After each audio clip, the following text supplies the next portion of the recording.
Hey everybody, this is the Sliders Review, and I'm here today to talk to you about how Mimi was actually my favorite character of Digimon 2020.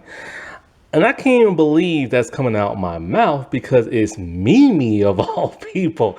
Like, okay, so like I said before, I just got done watching Digimon 2020. And normally when I get through watching something, a lot of the information retains in my head for a long period of time. But because I hate this series, my brain is literally trying to flush out everything about this series.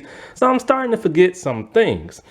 And as I was trying to think of something like, when it comes to this series, because it's literally just leaving my brain and everything, all I could think about is how cool Mimi was in this season.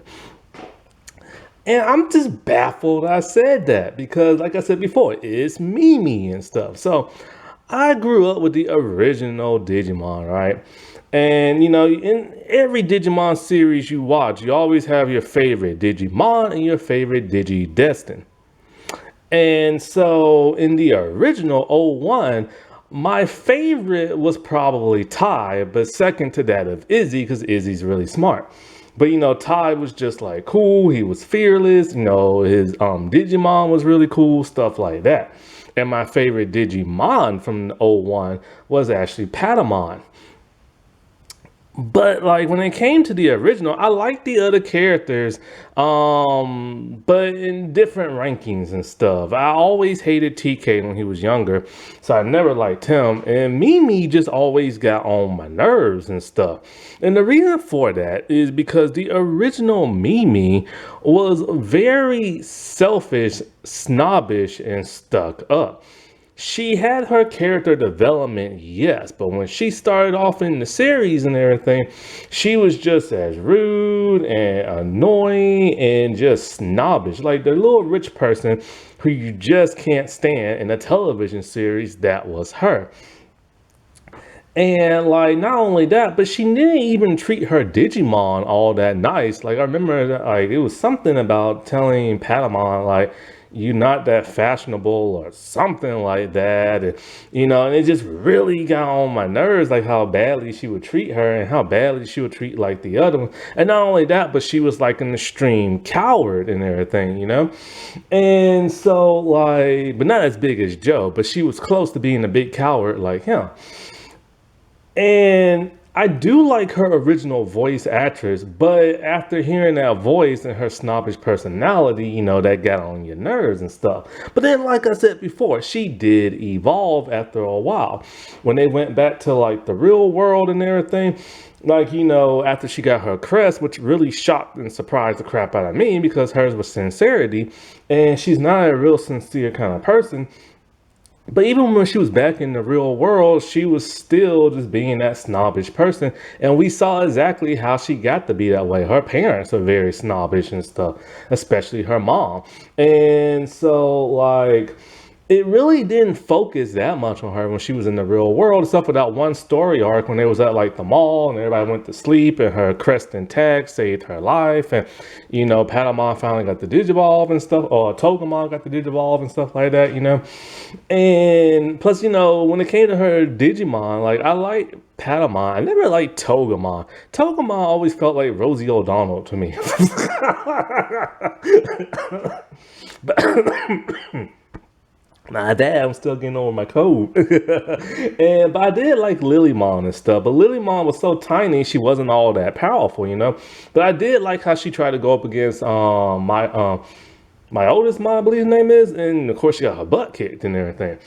And other than that, Mimi was never really a breakout like person. And then there was that one story arc where she was like Queen Mimi to those Gecko Mom, but she was so rude and nasty to them and everything. And then when her friends came, she was even ruder and nastier to them. And that power just went to her head to like a little princess. But then, of course, when they went back to the digital world and everything, it was at the point where she started to realize, oh, wait, crap, if you destroy a Digimon, they turn back into an egg, and it takes a long time for them to hatch, and they have to regrow back up. that really hit her to the point where she just didn't want to fight no more because she got tired of losing her friends. That whole sincere aspect of her crest finally started to take over in her. And then started to show why she's so sincere. And but then even though like I get she doesn't want like nobody to get hurt, she don't want nobody to fight, and she refused to have Patamon fight anybody.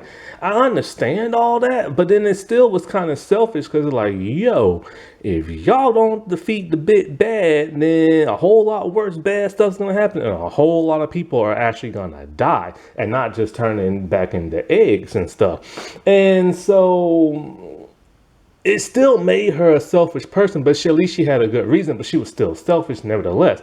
And then her and Joe formed like that tiny little army of like smaller Digimon who aren't that strong. And it really gave her some good highlights and stuff, right? But it took an extremely long time for her to get to that point of becoming a likable character. But then there's something about this new series that just made you like her from the start. Now, granted, when we first see her, she's in her Queen Mimi role, but it's not as stuck up and snobbish as it was in the original. And her servants actually respected her and stuff. And, so they had to hurry up and get through that storyline because, of course, it's from the original. But then, when we see her traveling like with Ty and everything, and I think she was with Izzy probably, and they saw what was his name? Andromon or something like that. And he started attacking, but then she saw a Guardramon, and he was all dirty and rusty and hurt and decomposed and all this other crap, and she just felt so sad for him, and she just like, scrubbed like, his face to like, make all that dirt come off. And because of that nice little gesture, he decided, oh, I'm gonna defend you and stuff like that, which was kind of weird and kind of rushed. But it's something the original Mimi would have never done. She would have had bad mouth the Guardramon and just left him there and everything. And then so after that, he fought for her. I think he lost his life. I can't remember. Like I said, I'm trying to flush this out my memory and stuff like that. And so one thing I never understood is that every time her crest would light up on her Digivice, the sincerity thing, it's only when she gets angry. And she used to get angry a lot in this new series because she doesn't like when smaller Digimon are getting their butts kicked by like bigger Digimon and stuff.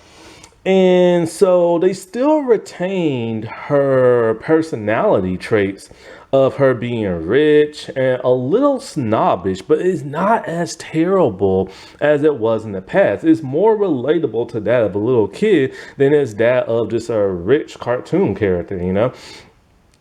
And so not only that, but then what's really cool was that one school episode.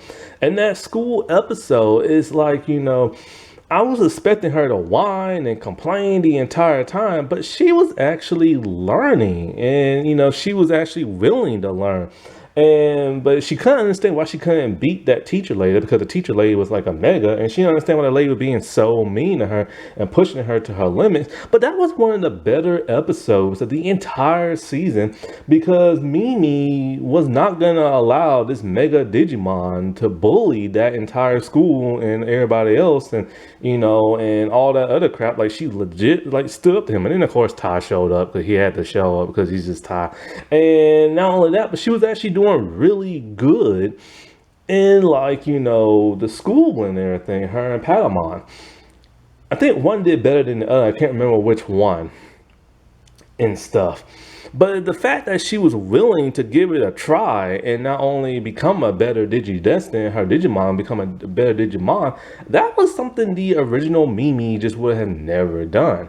And then, of course, when we see her again, she's on that flying ship with some other Digimon, and it's just like they're willing to follow her because they trust her, and, because she has their back and they have hers, and she's willing to look out for the smaller person. And I'm just like, wow, who is this character? This can't be Mimi and stuff, Yes, she's still eccentric in the head and she's still a little kooky and everything, but it's in a fun kind of way, just like her snobbish ways and like in a fun kind of way, you know what I'm saying? And I truly feel like she had probably one of the best character developments in the entire rebooted series and stuff, because there was a lot of focus on her, a whole lot more than Sora. I truly believe they just don't care about Sora and the Digimon community no more. And Matt was just, I don't know what the world they was doing with Matt. He was trying to come off as like this cool dude who's just like talks slow and doesn't really look at you when he talks and doesn't really care. He felt like he was barely in the series and stuff. And I don't know what the world was up with that bandana around his wrist. But like, I don't know, it was just something about Mimi that was just so freaking cool that rebooted season. And I'm digging her new outfit. It's modified from the original. The original is very pink. The long pink dress, the hat, the gloves are kind of pinkish and everything. And you know, they toned that down. They still got her the pink dress, but it's a different length. There are no more gloves. Her hat is a different color now. So she's not just that pink little princess and everything that she was in like the original series. And it's funny how a tiny little change like that really makes a difference in a person's characteristic traits and stuff. And Patamon was actually pretty cool as well, you know what I'm saying, in this season. And I've always liked Patamon, but it's just like, the thing about her and Patamon is just in the original series, you always felt like Patamon just did whatever Mimi wanted because that was her partner. So regardless, she was just going to do it no matter what. But in this new series, they had almost like a real bond. Like, you know, like this Patamon was willing to do stuff for Mimi because this one actually truly cares and respects this one and stuff. And, you know, and that's just like so cool and like so awesome. It took them a while, but they got there. And, you know, there are other characters they improved on like TK, but I don't feel like talking about TK. Alrighty, well, I'll talk to y'all later. Bye.